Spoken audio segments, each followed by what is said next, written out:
अस्सलाम वालेकुम friend, bag Ali बाबा real estate channel में खुश आमदीद। पाकिस्तान का नंबर 1 लर्निंग चैनल है। इस चैनल पर आपको रियल एस्टेट के हवाले से बताया जाता है। अगर आप रियल एस्टेट के रिलेटेड सीखना चाहते हैं, लर्न करना चाहते हैं, तो इस चैनल के साथ जुड़े रहें। तो आज हम किसके ऊपर बात करेंगे? आज हम बात करेंगे कि रीट्स क्या होती हैं और रियल एस्टेट में जो है इनका जो है वो क्या एक काम होता है और किस तरह से ये वर्क करती हैं।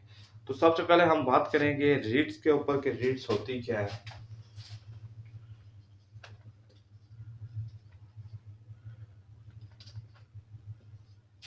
रिस्क का क्या मतलब होता है? रिस्क का बेसिकल मतलब होता है रियल स्टेट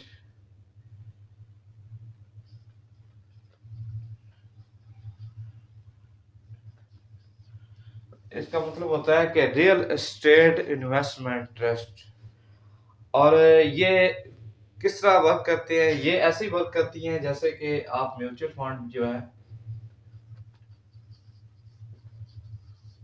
जैसे कि स्टॉक मार्केट में जो लोग जो है वो डायरेक्ट उसमें इन्वेस्टमेंट नहीं कर सकते, वो एज एक म्यूचुअल फंड जो है उसमें वो इन्वेस्टमेंट करते हैं।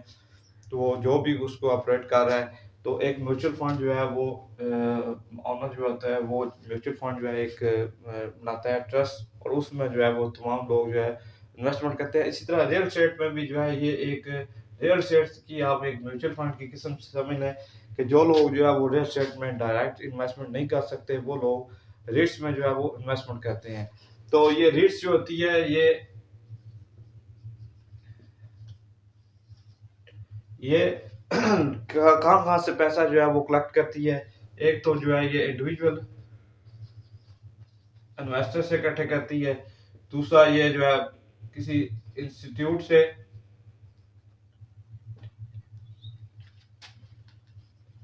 इकट्ठा करती है। फिर ये किसी कंपनी से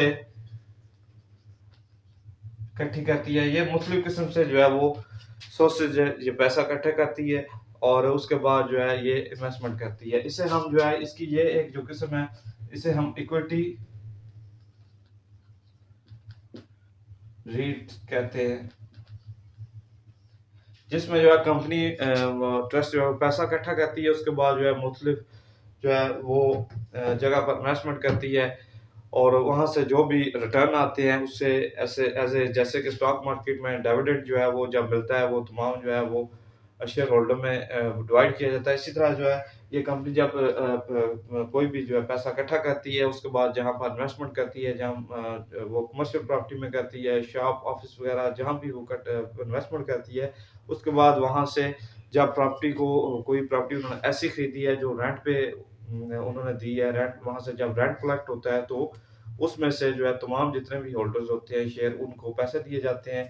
तो इसको हम जो है इक्विटी रीट्स कहते हैं। इसकी जो एक और भी किस्म है वो सेम वर्क तो इसी तरह करती है, लेकिन उसमें जो है वो ट्रस्ट जो है वो पैसे इकट्ठे करके उसके बाद जो है वो मुस्लिम जितने भी जो कंपनियां हैं, डेवलपर्स हैं, उनको जो है वो पैसे इंटरेस्ट पे देती है। फिर उसमें से जो इंटरेस्ट उनको मिलता है उससे वो तमाम जितने भी इसके जो शेयर होल्डर हैं उनको डिविडेंड की शक्ल में उनको पैसे जो है वो वापस किए जाते हैं।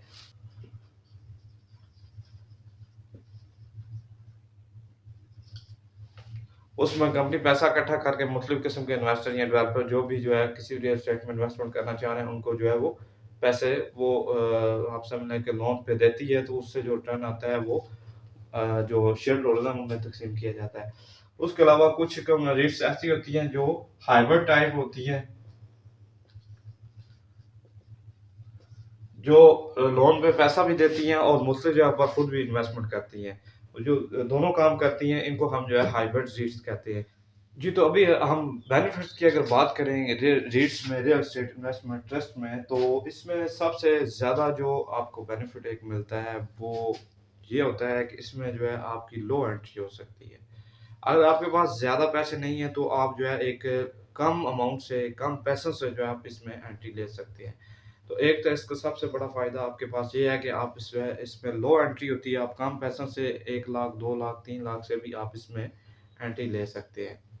नंबर 2, इसमें जो है वो हाईली जो है लिक्विडिटी होती है, क्योंकि इसमें आपको खुद उसमें शामिल नहीं होना पड़ता। आप जो है इससे अपने पैसे जो है वो निकाल भी सकते हैं, आप इसमें जो है वो अपने पैसे लगा भी सकते हैं।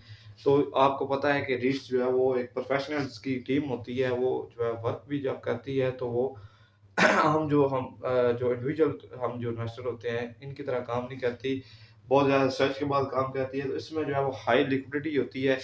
उसके बाद हम बात करें, इसमें जो सबसे मेन पॉइंट है वो है कि डाइवर्सिफिकेशन।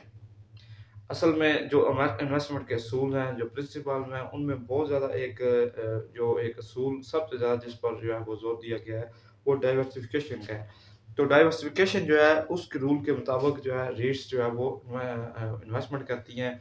वो कुछ कमर्शियल प्रॉपर्टीज़ में कर देती हैं, कुछ जो है वो होटल वगैरह में कर देती हैं, कुछ जो है वो रेज़िडेंशियल में भी कर देती हैं। जहाँ पर उनको कोई इन्वेस्टमेंट की एक अच्छी अपॉर्चुनिटी नज़र आती है, वहाँ पर जो है ये इन्वेस्टमेंट करती हैं। तो ये एक बहुत ज़्यादा जो है वो हाईली जो है ये डाइवर्सिफ़िकेशन जो है मैनेजमेंट के थ्रू जो है ये इनमें इन्वेस्टमेंट की जाती है। और उसके बाद तीसरे नंबर पर हम बात करें तो इसमें रिस्क बहुत ज़्यादा कम होता है। जैसा कि हम अक्सर हमारे जो इंडिविजुअल होते हैं वो अंडर कंस्ट्रक्शन प्रॉपर्टीज़ में जब इन्वेस्टमेंट करते हैं तो उसमें बहुत ज़्यादा चांसेस होते हैं डिले होने के।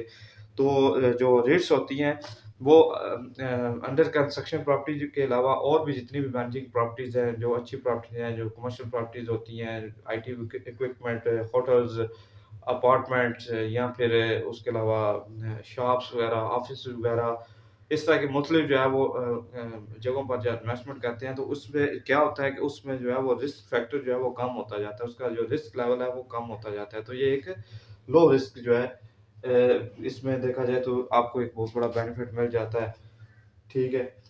उसके बाद अगर हम बात करें तो गुड जो है वो आपको रिटर्न अच्छे मिल जाते हैं। आपको कमर्शियल में तकरीबन 7 से 10% के दरमियान आपको अच्छे जो है वो रिटर्न इसमें मिल जाते हैं।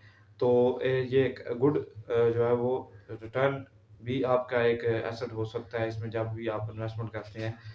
और उसके अलावा अगर हम बात करें सबसे जो इसमें मेन चीज़ है कि ट्रांसपेरेंट जो है वो बहुत ज़्यादा इसमें होती है ट्रांसपेरेंसी, क्योंकि आपको पता है कि जब भी कोई इन्वेस्टमेंट की जाती है तो जब तक आपको उसके रिलेटेड इंफॉर्मेशन नहीं मिलती तो वो आपके लिए एक बहुत ज़्यादा इस तरह की सिचुएशन होती है कि आपको पता नहीं चल रहा होता कि आपकी इन्वेस्टमेंट जहाँ पर आपने की है तो वो इन्वेस्टमेंट जो है वो उसका आपको रिटर्न कितने आए हैं, उसका रेंट कितना है, या उसकी असल में एप्रिसिएशन जो है वो कितनी हुई है। तो इस वाले से जो है इसमें जो है वो ट्रांसपेरेंटी बहुत ज़्यादा होती है। इसमें जो है आपको मुख्तलिफ जो है वो किस्म की जो है इन्फॉर्मेशन होती है रेंट्स की, आपको वो ऑनलाइन जो है आपके आप तक पहुँचती है। आपको एक पोर्टल के थ्रू जो है आपके यूज़र नेम के साथ, पासवर्ड के साथ जो है, नाम के साथ जो है आपको एक पोर्टल्स के ज़रिए जो है तमाम जो इन्फॉर्मेशन मिल जाती है कि मेरा जो एसेट्स है उसमें तमाम जो उसका टाइम फ्रेम जब आपने ली, फिर उसके बाद अगर आप सेल करना चाहते हैं या फिर आपके जो रेंटल इनकम है उसकी तमाम जितना भी डाटा है वो थ्रू आपको ऑनलाइन आप तक पहुँच जाता है। तो ये एक बहुत बड़ा इसमें फ़ायदा है कि ये जो है आपके जो है वो ट्रांसपेरेंसी जो है उसके जितने भी आपके स्टैंडर्ड्स हैं उन पर जो है पूरा होता है। उसके अलावा जो है टेनेंट के हवाले से अगर देखा जाए जितने भी इस वक़्त इश्यूज़ हैं कि आप जब भी कोई टेनेंट तलाश करते हैं तो उसमें बहुत ज़्यादा मसाइल होते हैं। तो उनसे ये थोड़ा आपके लिए ये बहुत बड़ा एडवांटेज है। तो आप जो है इन चीज़ों से बच सकते हैं, आपको खुद जो है इसमें इन्वॉल्व नहीं होना पड़ता। उसके अलावा अगर हम देखें तो इसमें जितने भी लोग इसमें होते हैं वो सारे प्रोफेशनल्स होते हैं। वो जब भी किसी जगह पर इन्वेस्टमेंट करते हैं वो मार्केट को रिसर्च करते हैं, उसके रिस्क फैक्टर जो है वो उसको कंट्रोल करते हैं। और जहाँ पर उन्हें कोई अच्छी अपॉर्चुनिटी नज़र आती है वहाँ पर जो है वो इन्वेस्टमेंट करते हैं। वरना आपको पता है कि रियल एस्टेट में जो है इन्वेस्टमेंट करने के लिए आपको बहुत सारा जो है वो डाटा कलेक्ट करने की ज़रूरत होती है, आपको मार्केट की रिसर्च करनी होती है। तो अगर आप जो है इन तमाम चीज़ों से बचना चाहते हैं, आप जो है वो इनडायरेक्टली जो है रियल एस्टेट में इन्वेस्टमेंट करना चाहते हैं तो आप किसी भी जो है वो रीट्स के साथ जो है वो कनेक्ट होके आप उसमें इन्वेस्टमेंट कर सकते हैं। तो इसमें जो है जो बंदा कोई मतलब कि बिजनेसमैन है या कुछ जिसका इस तरह का वर्क है और वो खुद जो है मार्केट को रिसर्च नहीं कर सकता, जैसा कि आप देख सकते हैं कि इस वक्त जो है हमारी जो ये इन्वेस्टमेंट जो है आपको पता है कि एक ऐसा एसेट आप इन्वेस्टमेंट इसलिए करते हैं कि कोई एसेट जो है आपको इनकम जनरेट करके दे फ्यूचर में। ना कि जब आप इस तरह की जो है चीज़ों में आप पड़ जाते हैं कि आप जो है मार्केट को समझने के लिए, जैसा कि मार्केट जो है वो तेज़ी से जो है ऊपर-नीचे जा रही होती है, मार्केट जो है उसको मैनिपुलेट किया जा रहा होता है। तो ऐसी कंडीशन में जो है अगर आप उस इसमें खुद जो है एंट्री नहीं लेना चाहते, तो आप रियल एस्टेट में इन्वेस्टमेंट करना चाहते हैं, तो ये आपके लिए आपके पास एक बेस्ट ऑप्शन होती है। तो आप इसके थ्रू जो है वो रियल एस्टेट में इन्वेस्टमेंट कर सकते हैं। तो उम्मीद करता हूँ आज को मेरी वीडियो जो है आपको पसंद आई होगी। अगर आपको मेरी वीडियो पसंद आई हो तो लाइक और शेयर करें। मेरे चैनल को भी सब्सक्राइब करें। नेक्स्ट वीडियो के लिए इजाज़त दें। अल्लाह हाफ़िज़।